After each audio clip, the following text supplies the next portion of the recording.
Hello everyone, आपका virtual autism child YouTube channel में स्वागत है। मुझे कई सारे कमेंट्स आते हैं कि हमारा बच्चा बहुत ही ज़्यादा जिद करता है और हमारी बात मानता नहीं है और इतना ज़्यादा जिद करता है, अगर उसकी बात ना माने तो दीवार में सर मारने लगता है या फिर रोने लगता है या फिर ज़मीन पे लेटने लगता है। इस तरह के टेंट्रम शो करने लगता है। तो आज की वीडियो में मैं आपको बताऊंगी कि इस समस्या का समाधान किस तरह से आप निकाल सकते हैं, किस तरह से आप अपने बच्चे की जिद को हैंडल कर सकते हैं, आप किस तरीके से अपने बच्चे को समझा सकते हैं अगर वो जिद कर रहा है तो, और इस तरह के बिहेवियर कर रहा है तो पूरा डिटेल में मैं आपको बताने वाली हूँ। तो आप इस वीडियो में लास्ट तक ज़रूर बने रहिए, क्योंकि अगर आप वीडियो को स्किप करके देखेंगे तो आपसे बहुत ही इम्पोर्टेंट जानकारी मिस हो जाएगी। सबसे पहले तो ये समझिए कि बच्चा जिद क्यों करता है। तो देखिए, जिद तो हर बच्चा करता है। आप बड़े को देख लो, छोटे को देख लो, किसी भी उम्र के बच्चे को देख लो, जिद तो सभी बच्चे करते हैं। बात ये है कि बड़े बच्चे, जो समझदार बच्चे होते हैं, वो बात को समझ जाते हैं। हम अगर उनकी जिद पूरी ना करें, उन्हें कोई रीज़न दें कि ये है, इसलिए हम आपकी बात नहीं मान रहे हैं, तो वो बच्चे मान जाते हैं। पर जो छोटे बच्चे होते हैं, जिनमें ऑटिज्म के सिम्टम्स होते हैं या फिर जिनमें ऑटिज्म होता है, तो वो बच्चे बहुत ही ज़्यादा जिद करते हैं और उनकी जिद पूरी नहीं होती तो रोने लगते हैं या फिर दीवार में सर मारने लगते हैं या फिर ज़मीन पे लेटने लगते हैं या फिर मारने लगते हैं। ऐसे बैड बिहेवियर वो बच्चे करने लगते हैं। तो ये प्रॉब्लम इसलिए आती है क्योंकि बच्चे में अंडरस्टैंडिंग नहीं है, बच्चे में एक्सप्लेन करने का तरीका नहीं है। बच्चा बता नहीं सकता कि वो क्यों जिद कर रहा है, किस लिए जिद कर रहा है, वो बच्चा बता नहीं पाता है और आप उसको कुछ जवाब देते हैं वो समझ नहीं पाता है। एक तो अंडरस्टैंडिंग की कमी की वजह से बच्चा ऐसा करता है, दूसरा वो बच्चे के पास लैंग्वेज नहीं है और वो आपकी लैंग्वेज को समझ नहीं पा रहा है, आप क्या बोल रहे हो, इसलिए वो इस तरह के बिहेवियर करता है और जिद करता है। तो अगर आपका बच्चा जिद करे और आपको हैंडल करना है तो आपको एक काम करना होगा। सबसे पहले तो आपके बच्चे को बोलना सिखाना होगा, बोलना नहीं तो एटलीस्ट समझना आपको सिखाना होगा।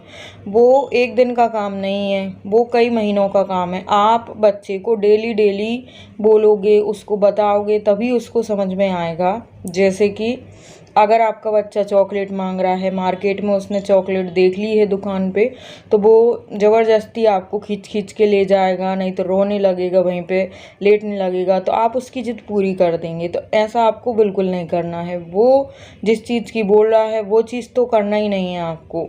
एक बार वो जिद करता है और इस तरह के बिहेवियर करता है, रोने का और ज़मीन पे लेटना, इस तरह के बैड बिहेवियर करता है और आप उसकी जिद तुरंत पूरी कर देते हो, तो वो समझ जाता है कि मुझे अपनी जिद पूरी करवाना है तो मुझे क्या करना होगा। तो आपको ये तो बिल्कुल ही नहीं करना है। वो अगर आपको बोले कि मुझे ये चीज़ चाहिए और वो रोने लगे तो तुरंत आप उसका माइंड डाइवर्ट कर सकते हैं। आप उसे कोई दूसरी चीज़ भी दे सकते हैं, कोई दूसरी चीज़ आप उसको वहाँ दे सकते हैं या फिर कुछ और दूसरी ओर आप उसको दिखा सकते हैं। वो देखो वो क्या है, चलो उधर चलते हैं, अभी लेंगे, थोड़ी देर से लेंगे, ऐसे उसको बार बार बोलना होगा। या कुछ और बहाना बनाना होगा आपको कि पैसे नहीं है, पैसे से ही तो चॉकलेट आएगी। ऐसे मतलब कुछ ना कुछ उसको बहाना बनाना है, उसको बोलना है, तुरंत उसकी जिद पूरी नहीं करना है। अगर उसकी जिद आप ऐसे ही पूरी करते जाएंगे तो वो इस तरह के बैड बिहेवियर करेगा, जिद ज़्यादा करेगा। अगर घर में भी वो किसी चीज़ के बारे में बोल रहा है, जैसे कि उसने आपको बोला कि मम्मी मुझे चॉकलेट दे दो, और घर पे चॉकलेट रखी, उसे पता है कि किधर रखी है, वो बार बार बोल रहा है, तो आपको उसका माइंड डाइवर्ट करना होगा। आप उसको बोलें कि अभी चॉकलेट नहीं खाते हैं, चॉकलेट बाद में खाएंगे, आपको भूख लगी, आपको कुछ खाना है तो मैं आपके लिए कुछ बनाती हूँ। तो आप उसके लिए कुछ मीठी चीज़ बना दो। ऐसे उसे मीठी चीज़ चाहिए, चॉकलेट चाहिए, आइसक्रीम चाहिए, तो घर पे ही आप उसको ऐसे हलवा बना दो, खीर बना दो, ऐसे उसको बनाने लगो। तो उसका माइंड डाइवर्ट हो जाएगा। आप उसको वो चीज़ मांग रहा है वो ना देकर दूसरी चीज़ आप उसको दें, उसको कन्वेंस करें कि ये चीज़ ले लो। अगर वो बोले कि मुझे खीर खाना है तो आप उसको हलवा बना के दें। आप बोल दो कि दूध नहीं है, दूध ख़त्म हो गया है, खीर कैसे बनेगी, ये देखो दूध नहीं है, खीर में तो दूध डलता है और दूध तो है ही नहीं। ऐसे उसको बोल के कुछ ना कुछ उसको रीज़न बताना होगा। डेली डेली आप उसको रीज़न बताएंगे तो उसमें अंडरस्टैंडिंग आने लगेगी और वो ज़्यादा जिद नहीं करेगा। अब ऐसे मेरी लड़की है, वो लिखती नहीं थी, तो ऐसे बच्चों को कुछ डर भी दिखाना होता है। लिखती नहीं थी तो मैंने उसको बोला कि तुम लिखोगी नहीं तो स्कूल में टीचर डांटेगी, मारेगी आपको, फिर आपको चोट लग जाएगी, फिर आपको दर्द होगा। ऐसे बच्चे को समझाओ। पहले शुरू में आपको बताना होगा कि दर्द क्या होता है, क्या हो रहा है, कैसे चोट लगती है। बार बार अगर आप बोलेंगे बच्चे को तो कुछ ही महीनों में आप खुद ही आप फ़र्क देख सकते हैं। आप सोचो कि 2-3 दिन का काम है, 1-2 बार बच्चे को बता दो तो ऐसे सीख जाए, तो ऐसे नहीं सीखेगा। आप सोचेंगे कि 1 महीने से तो मैं सिखा रही हूँ, कुछ सीख नहीं रहा है, तो ऐसा नहीं होता। कोई बच्चों को 6 महीने लग जाते हैं, साल भर लग जाती समझने में।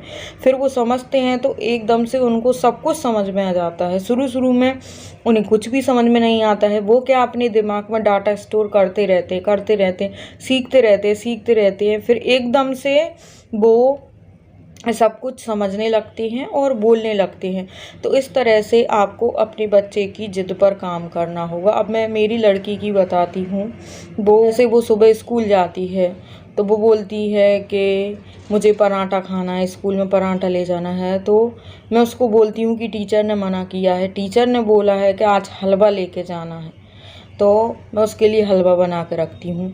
वो बोलती है मुझे आज यूनिफॉर्म पहन के जाना है, तो मैं बोलती हूँ कि आज वेडनेसडे है, आज के दिन यूनिफॉर्म पहन के नहीं जाते हैं, दूसरे कपड़े पहन के जाते हैं, ऐसा टीचर ने बोला है, नहीं तो टीचर गुस्सा करेगी, डांटेगी आपको, ऐसा नहीं करना। तो बच्चों को कुछ ना कुछ डर बताना होगा। जब वो अभी तो उसमें अंडरस्टैंडिंग आ गई। जब उसमें अंडरस्टैंडिंग नहीं थी तब मैं उसको डराने के लिए या फिर डांटने के लिए मैं एक चीज़ का इस्तेमाल करती थी। वो मास्क आता है जो भूत जैसा डिज़ाइन का मास्क आता है ऐसा, तो वो मैंने उसको दिखाया। मेरे भाई के लड़के के पास था तो मैंने उसको दिखाया तो वो उससे डर गई। तो आपको कोई ना कोई एक ऐसी चीज़ ढूंढना होगा जिससे बच्चा डरता है। तो वो मास्क मैं दिखा देती थी, वो डरती थी तो मैंने उस मास्क का फ़ोटो मोबाइल में ले लिया था। तो जब भी वो कुछ बैड बिहेवियर करती या जिद करती, कुछ भी करती, तो मैं उसको बोलती थी कि मैं भूत को कॉल करके बुलाऊं अभी मैं भूत को।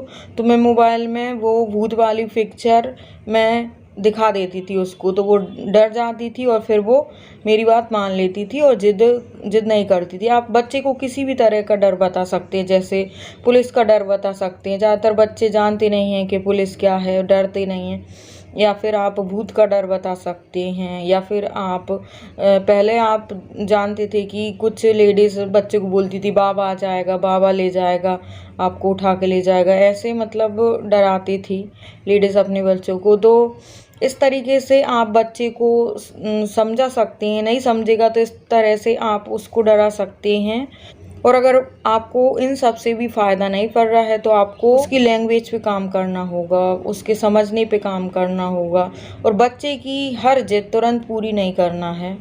कुछ भी मांगे, इशारे से मांगे तो भी पूरी नहीं करना है। बच्चा खींच के ले जाता है तो भी आप उसकी जिद पूरी नहीं करेंगे, कुछ भी उसको नहीं दिलाएंगे। अब ऐसे बच्चे को क्या है कि डेली आइसक्रीम खाने की आदत है, रोज़ उसको आप आइसक्रीम लेकर देते हो, एक दिन नहीं ला कर दोगे तो वो आपको बहुत ही ज़्यादा परेशान करेगा, पूरा घर में रोने लगेगा और इधर उधर दीवार में सर मारने लगेगा। तो आपको कोई पैटर्न फॉलो नहीं करना है। रोज़ आप बच्चे को आइसक्रीम देते थे तो 2-3 दिन छोड़ के देना है और हर बार अलग अलग फ्लेवर की देना है अगर आपको देना है तो। और इस तरह के बच्चे पैटर्न को फॉलो करते हैं, रोज़ जो वो करते हैं उसी तरह वो डेली वही चीज़ उनको चाहिए। अगर उनको शाम को पार्क में जाना है तो डेली वो पार्क में जाते हैं, तो पार्क में जाना तो अच्छी बात है, तो उसमें कोई प्रॉब्लम नहीं है। पर ऐसे बच्चा है डेली आप उसको कोई से कपड़े पहना रहे हो तो वो वही पैटर्न को फॉलो करेगा। रोज़ वो बोलेगा मुझे यही कपड़े पहनना है, मुझे यही कपड़े पहनना है। तो आपको बच्चे को समझाना होगा, बोलना होगा कि ये देखो ये कपड़े फट गए हैं, ये ख़राब हो गए हैं, रोज़ रोज़ एक ही नहीं पहनते, ये देखो कितना ख़राब लग रहा है। तो ऐसे करके उसको कोई दूसरे कपड़े बताओ कि ये देखो ये अच्छे वाले हैं, ये पहन लो, ये कितने सुंदर लग रहे हैं। ऐसे कुछ कुछ आपको बोलना होगा। बच्चे को भाषा समझने में टाइम लगेगा, 6 महीने भी लग सकती हैं, साल भर भी लग सकता है। आपको बस बोलते जाना है। आप सोचोगे कि हमारा बच्चा तो समझता ही नहीं है, ना बोलता है, हम क्या बोल रहे हैं वो भी उसको पता नहीं। तो ऐसा नहीं होता है। बच्चा समझता रहता है, सुनता रहता है। एक दिन ऐसा आता है कि उसको सब कुछ समझ में आ जाता है। तो आपको बस काम करना है और फल की चिंता नहीं करना है। आप काम करते जाओ, काम करते जाओ, एक दिन बेनिफिट आपको ज़रूर मिलेगा भाषा में और लैंग्वेज में। तो इस तरह से आप अपने बच्चे की ज़िद को आप हैंडल कर सकती हैं। और अगर आपको इस वीडियो में कुछ पूछना हो तो आप मुझे कमेंट करके पूछ सकते हैं। और आपको अगर किसी और टॉपिक पर वीडियो बनवाना है तो आप मुझे कमेंट करके बता सकते हैं। तो चलिए आज के लिए बस इतना ही।